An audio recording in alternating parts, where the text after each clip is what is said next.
my bank account when I go to Vegas could tell you I'm not a winner. Have you taken a beating? I haven't been there in so long, but I haven't had a really great run in Vegas in a long time. Except did I ever tell the story on the podcast?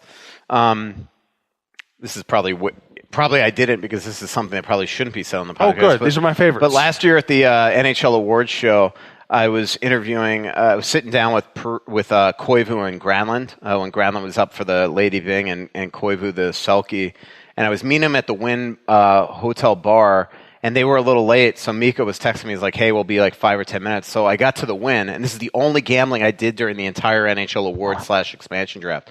I'm like, all right, I'm at the Wynn. I got nothing to do. I'm going to a coffee shop with them, so I don't want to have coffee. God knows you don't want to have multiple coffees in a row. And so I sat at the video poker table, or video poker, and the machine. I just started throwing a couple of bucks in there, and all of a sudden I get this text from Miko. Okay, hey, we're at the center bar, and so I hit the button one last time to play one more hand, and I get a freaking royal, $1,000 on a royal. So I mean, it was crazy. So $1,000, I hit cash out. The little ticket comes out. I put it in my pocket. I go interview Granlund and Koivu. I go cash out $1,000, leaving the Wynn. And that was all. That was the only gambling I did the entire trip. That's fantastic. Like that's the way it's done. That like is I awesome. grind and grind at the blackjack, at the poker, and the craps table. All I got to do is a couple minutes at the video poker. Easy. I was at the press conference for Karl Anthony Towns today, and I was thinking, you just said how happy you were to win $1,000. He probably will make. I mean, I haven't really done the math yet, but he'll probably make $1,000 every 2 or 3 seconds this season. Oh, it's crazy. It's crazy. It's crazy what... Today I bought a Wild Player athletic sub. You sucker. Sucker. It's funny. He texts, he's like, I'll pay you back, I'm like, don't worry, it's my pleasure. But there was a story I wanted him to read, and he didn't have a subscription. First I was offended, but then I'm like, I was going to give him my username and password. I'm like, you know what, I'm going to buy him a sub because he's a hockey fanatic. So I bought him the sub. Hey, we were talking about just money here. We're really like, there are either people loving this podcast or like, can you talk about the Wild?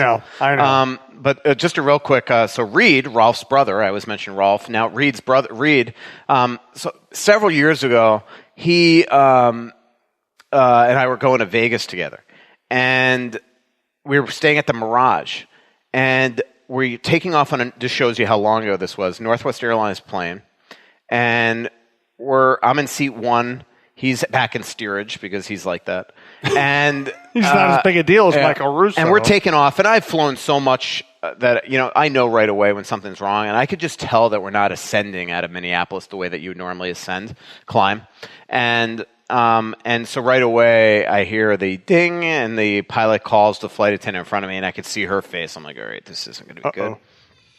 And it turns out that we weren't pressurized or something, and that they had to stay below 10,000 feet and land us back to Minneapolis. And so we were late getting to Vegas, so we were hours delayed at Minneapolis Airport, if I remember correctly, which really bothered me considering it was a hub of Northwest. Like, just get another plane, man. But anyway, so we were late getting to actually, you know when this was? This was in 2000. And you know what? This might have been my first or second year in Minnesota. It was 2006 because in 2005, the year that I moved to Minnesota, the year before, my hotel room in Italy was ransacked and everything was stolen. So anyway, you live a dramatic life. Yeah, None of this stuff ever happens to me. I know. Trust me, I live in a dramatic life. So we get to Vegas. The story I know is taking longer than I thought, but. We get to the Mirage. They've given our room away. So I'm like, just give me whatever you have. I just want it in a room.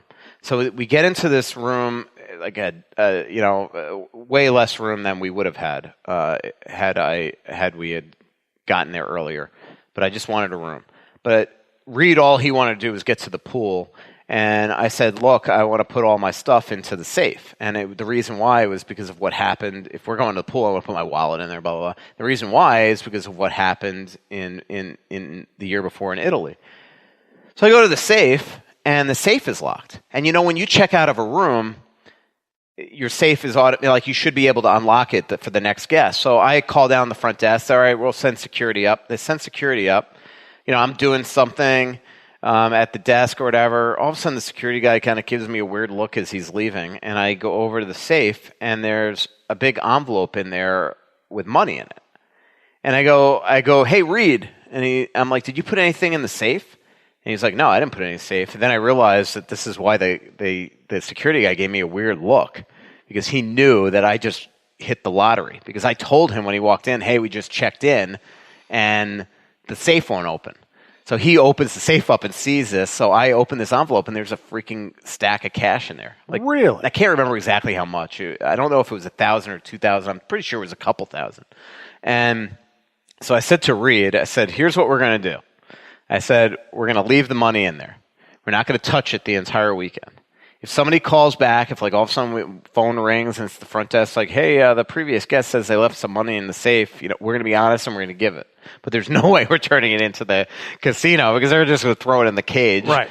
So at the end of the weekend, nobody called for that money, and he and I just split it. How much was it? I think it was a couple grand. And then I was paying the room, so I think he gave me part of the money of his half to pay for his version of the room, and that was it. It was pretty cool. You just, all of a sudden, every time I look at you as you tell these stories, I just see Scrooge McDuck. Yeah, I know. I haven't had a lot of trips like that to Vegas where you just open the safe and they're giving you money.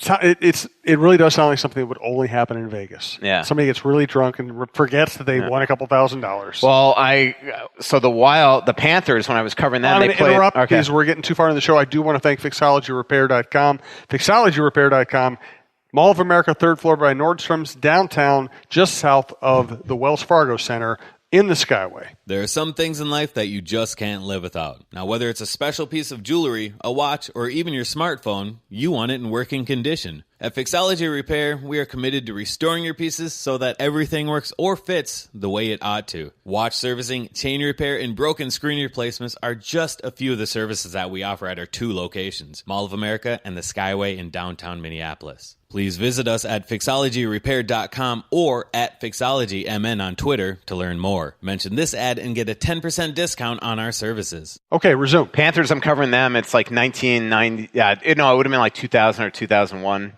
99, 2000, 2001. They play, you can look this up, they play Tampa at home on a Saturday and then in San Jose on a Sunday. On Sunday, Terry Murray brings them to Vegas. They practice for a couple days out there. This was the year that Dennis Rodman went like missing from the LA Lakers and nobody knew where he was. It was like all over the ticker, like Rodman AWOL. And I watched him playing craps at the Hard Rock in Vegas. And this is like pre-social media, so nobody could be like, hey, Dennis Rodman's in Vegas. Like, he was missing. It was like on the ESPN sports ticker, and there he is in freaking Vegas. But anyway, but just to give you an example, so they go to San Jose, and we get to San Jose, and one of the players, I won't say the player's name, but he's now a college coach, and great guy. And I reminded him of the story when I ran into him a couple years ago. But we get to San Jose, and he comes up to me and he goes, hey, Mike, I heard you say that you were during the All-Star break or something, or on your way back to Florida or something, going back to Vegas. I forgot to turn in chips. Could I give it to you, and can you turn it in and just get me the money? I'm like, yeah, no problem. And so next day at the morning skate, he gives me like $3,000 worth of chips that he forgot to turn in. Oh, my God. And that was like an eye-opener for me on how much money these guys make. Here is a fourth-line winger that somehow forgot to turn in $3,000 worth of salary, chips. per diem. Well, yeah, like it's funny because when I'm in Vegas, if I'm having a good trip, like I can't tell you, I'll put the money in the safe, and every time I go to the safe, I like recount it. It's like every time, like is it still $3,200? Like that type of stuff. And here's somebody that forgot to turn in chips. And it's like, how do you forget to turn in $3,000 worth of They're chips? not like us, Michael. Yeah. So, you want to talk some wild? We are going to get to hockey now. We're going to talk hockey. We're going to get to the Twitter questions. Do want to welcome Bite Squad as our newest sponsor of the Talk North Podcast Network. Bite Squad delivers food from hundreds of Twin Cities restaurants. Order online at bitesquad.com or download their app and get food to your door in minutes. And for a limited time, they are offering free delivery to our listeners on the first order by using the code TalkNorth. Bite Squad, food for your mood delivered. Yes, first Twitter question is one word with a question mark from Skylar Vicious. Cunnin. Cunnin looks great, but he's again, looking to be cleared for contact early October, and obviously he's going to have to start in Iowa at this point. From Biff Sticks, when players are sent back to their junior teams, does the coaching staff tell the player what they need to work on as far as the game goes, Yes. or is it all hands off and let the junior coach do the job? They definitely during the season they're kind of hands off. Although again, Brad Bombardier is their director of player development, and so he's in contact with all the junior players. And then it's not unheard of to have the local scout in those areas every now and then touch base with those junior players, talk to them, see what they're seeing, take them to lunch, dinner, whatever. But yes, when they leave, they are given pointers to work on. I guarantee you that Kovanov and Giroux were given like, hey man, keep it up. Do you keep on doing this? You're going to be here. You guys are having great camps. And I bet you somebody like Vladnia was told, hey, this is what you need to do, and you need to get better, because he was probably, of all their young prospects, it sounds like he was kind of the one they were most disappointed with. He didn't have a great Traverse City tournament at all, but he was dealing with a definite injury. So my guess is like they still love him, and I think that he's going to be a player, a pretty decent player if he continues on the development path that he is. But I think that they want him to go and have a big year in juniors. From Russo Slacks, I didn't get a groan. There was no groan when I said Russo Slacks. I was distracted. First of all, I'd like to thank your producer, Brandon's Banter, which is his name on Twitter. I don't have a question. Just wanted to let you know I'm looking forward to reading your game, or keep up the good work. We got the groan. From Bill, our friend Bill, in your eyes. He sent me a direct message yesterday, Russo Slacks, and I didn't even understand what it was. I don't know what I meant by that. It was more like me letting him know without him. I know that's what it was. Back. Yes.